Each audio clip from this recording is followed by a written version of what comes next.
ఈ రోజు MP ticket Suresh Shatkar గారిని రావడంతో యావత్ జారాబాద్ పార్లమెంటుకు సంబంధించిన ప్రజలు కాంగ్రెస్ పార్టీ అభ్యర్థిగా ఈరోజు డిక్లేర్ చేయడం వల్ల అందరు కలిసి సంజు రెడ్డి గారి నాయకత్వంలో ఈ పార్లమెంట్ ఇలాఖా నారాయణఖేడ్ ప్రాంతం నుంచి చాలా భారీ మెజార్టీతో ముందుకు వెళ్దామని తొలి అడుగు వేసి ఈరోజు ప్రజలందరూ ఉత్సాహంగా నవ్వుతా ఈ మహాశివరాత్రి సందర్భంగా ఈ పండుగ వాతావరణంలో ఈ కార్యక్రమం నిర్వహిస్తున్నాం.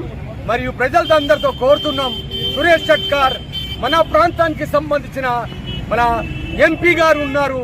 వచ్చే రోజుల్లో ఎంపీని భారీ మెజార్టీతో గెలిపించి మరి ఇక్కడ సంజు రెడ్డి గారిని, సురేష్ షట్కర్ గారిని ఇద్దరిని ఒకేసారి గెలుపులో మహానాయకులుగా చూడాలని కోరుకుంటున్నాం.